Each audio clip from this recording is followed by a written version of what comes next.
A flight attendant removed an 80-year-old woman from her business class seat. He didn't know she was a legendary pilot who saved hundreds of lives.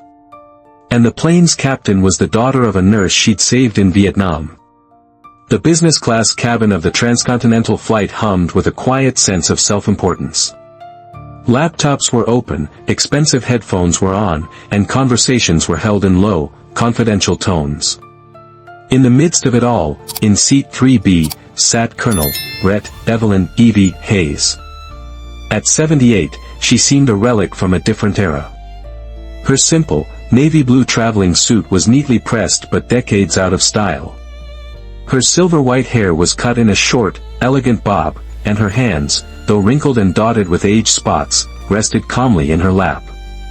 She looked less like a corporate executive and more like someone's grandmother, a gentle soul who had perhaps been gifted this expensive ticket by a successful child. She closed her eyes, and for a moment, the sterile cabin air was replaced by the humid, metallic scent of the inside of a C-130 Hercules transport plane. She could feel the heavy vibrations of the 4 turboprop engines, a feeling more familiar to her than the ground itself. She was 25 again, a young woman in a flight suit, her hands steady on the yoke as she muscled the massive aircraft through monsoons and over triple canopy jungles in a country far from home. She remembered the faces of the other pilots, the surprise in their eyes that a woman was flying these dangerous missions, the quiet testing and the eventual, hard-won respect. She hadn't been a fighter pilot, a hotshot. She had been a workhorse, a lifeline, flying medevac and resupply missions into places that were often anything but secure. She had flown out the wounded and flown in the hope. It was a quiet, unglamorous kind of heroism, the kind that never made headlines. A sharp, clipped voice pulled her from her reverie. "Ma'am? Can I see your boarding pass again?" She opened her eyes. A young, male flight attendant stood before her. His name tag read, Kevin. He was tall, with a meticulously styled haircut and a practiced, impersonal smile that didn't reach his eyes. He had noticed her when she boarded, the old woman who seemed a little lost, who took a bit too long to stow her single, worn carry-on bag. In his by-the-book world, she was an anomaly, a potential problem. He'd already decided she was probably in the wrong seat, a confused old woman who had wandered out of economy. His smile was a mask for his impatience. Evie, who had spent a lifetime reading the intentions behind men's eyes, recognized the look immediately. It was the look of dismissal. Evie calmly retrieved her boarding pass from her handbag and presented it to him. "Seat 3B, she said, her voice quiet but clear. Kevin glanced at it, then at his tablet, and then back at her.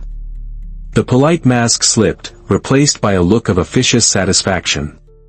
"Ah, yes," he said, his tone now laced with a condescending sort of pity. "There appears to have been a system error, ma'am. This flight is overbooked, and we've had to reassign this seat to a platinum status passenger. I'm going to have to ask you to move." The announcement was made just loudly enough for the surrounding passengers to hear. A man in an expensive suit across the aisle lowered his newspaper, a flicker of annoyance in his eyes. A young woman in the seat behind her sighed audibly. To them, Evie was now the source of a delay, an inconvenience. "I don't understand," Evie said, her confusion genuine. "I booked this seat 2 months ago." It was confirmed. "Our apologies for the system's error," Kevin said, offering no actual apology.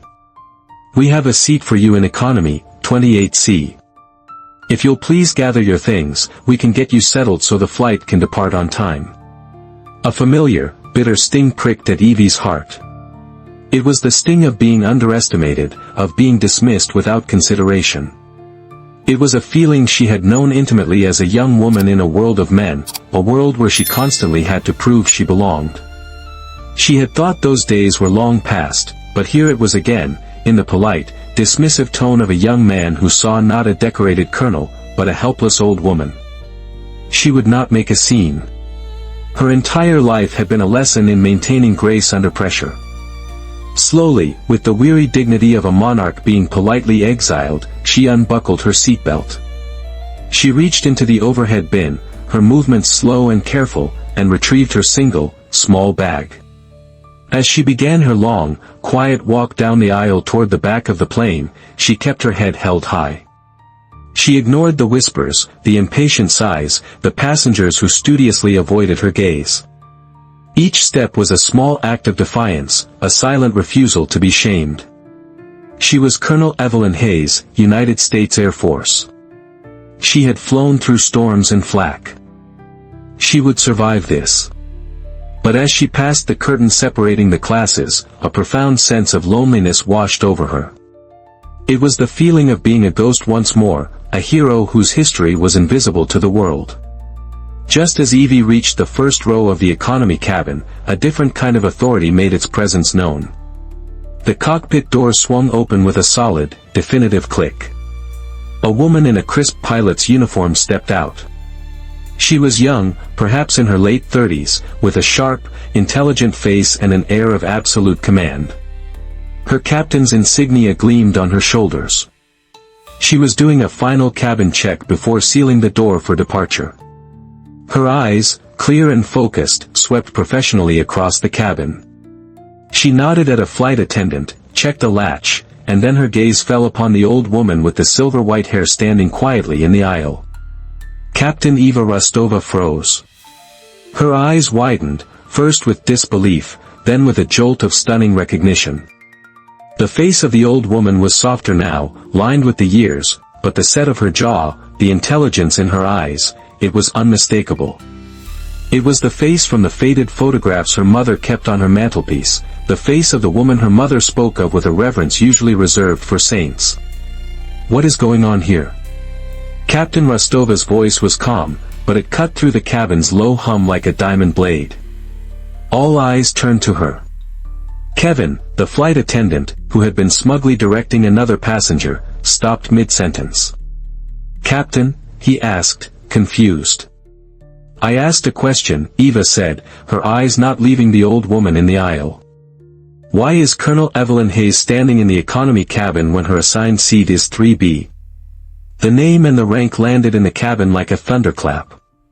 "Colonel." Kevin's face drained of all color. He looked from his captain to the old woman and back again, his mind frantically trying to process the catastrophic error he had just made. "Captain, there was a ticketing issue. An overbooking." "Stop," Captain Rostova commanded, holding up a hand. She took a step forward, her entire focus now on the woman who had been a legend in her household since the day she was born. She walked down the aisle, her steps sure and full of purpose, until she stood before Evie. "Colonel Hayes." Eva's voice was now softer, filled with a mixture of awe and an emotion that felt like coming home. "Ma'am, my name is Captain Eva Rostova. My mother was Flight Nurse Anna Rostova." Evie's eyes, which had been clouded with a weary resignation, suddenly cleared. A spark of memory ignited within them. "Anna," she whispered, the name a ghost on her lips. "The medic from Danang. I remember. She had a fierceness about her." "She got that from watching you," Eva said, her own eyes now glistening with tears. She turned slightly, so the entire business class cabin could hear her. "My mother has told me this story 100 times. During a Tet offensive counterattack, the makeshift field hospital she was serving at was overrun. They were trapped. No one could get in or out. The weather was turning, the landing zone was hot, and command had scrubbed all rescue flights." She paused, taking a deep breath. "All but one. Colonel Hayes, then a captain, disobeyed a direct order. She flew her C-130, unarmed, through a thunderstorm and into that hot LZ. She told command, 'I'm not leaving my people.' She didn't leave until every last wounded soldier and every last nurse, my mother included, was on her plane." Eva's voice cracked with emotion. "My mother always said, 'I'm alive today because a woman with nerves of steel decided my life was worth risking hers for.' She told me that if I ever had the honor of meeting you, I was to do one thing." And right there, in the narrow aisle of a Boeing 777, Captain Eva Rostova, a modern, top-tier airline pilot, drew herself to her full height. She stood at perfect attention before the 78-year-old woman in the simple traveling suit and rendered a sharp, flawless salute. "Ma'am," she said, her voice ringing with clarity and profound respect. "On behalf of my mother, and on behalf of every woman you inspire to fly, thank you for your service. You're the reason women like me get to sit in this seat today." The cabin, which had been dead silent, erupted. It started as a single passenger's applause and quickly swelled into a wave of thunderous, heartfelt clapping, a standing ovation for the quiet hero in their midst. "Kevin," Captain Rostova said, dropping her salute but not her commanding tone. "Find the passenger currently in seat 3B. Explain the situation and move them to my personal jump seat in the cockpit. I will fly this plane from there. Colonel Hayes sits where she belongs." "No, dear, that's not necessary," Evie began, overwhelmed by the attention. "With all due respect, ma'am," Eva said, a warm smile finally breaking through her professional demeanor. "Yes, it is." The man who had taken Evie's seat, a hedge fund manager who had been trying to shrink into his upholstery, was already on his feet, his face crimson with shame. No, it's fine. I'll move." "Of course," he stammered. Captain Rostova personally escorted Evie back to her seat. As they walked, passengers reached out to touch her arm, to shake her hand, to whisper, "Thank you, ma'am." The journey of shame had been transformed into a walk of honor. As Evie settled back into her seat, Kevin, the flight attendant, approached, his face a mask of pure terror and regret.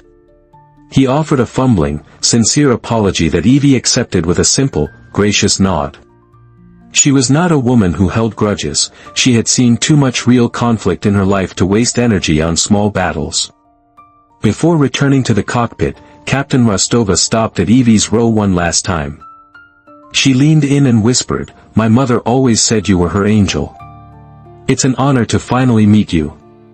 She then gave a final, respectful nod, turned, and strode to the front of the plane, her duty done. As the plane finally took to the sky, climbing through the clouds into the brilliant sunshine, Evie looked out the window. For the first time that day, she allowed herself a small, genuine smile. Her heroism had been silent for 50 years, a quiet, personal truth. But today, in the most unexpected of ways, it had found its voice in a new generation, a reminder that the seeds of courage, once planted, can bloom decades later in the hearts of those you saved. What does it mean to be a pioneer? Is it about being the first, or about inspiring those who come after? Share your thoughts on legacy and respect in the comments below. If this story moved you, please like, share, and subscribe.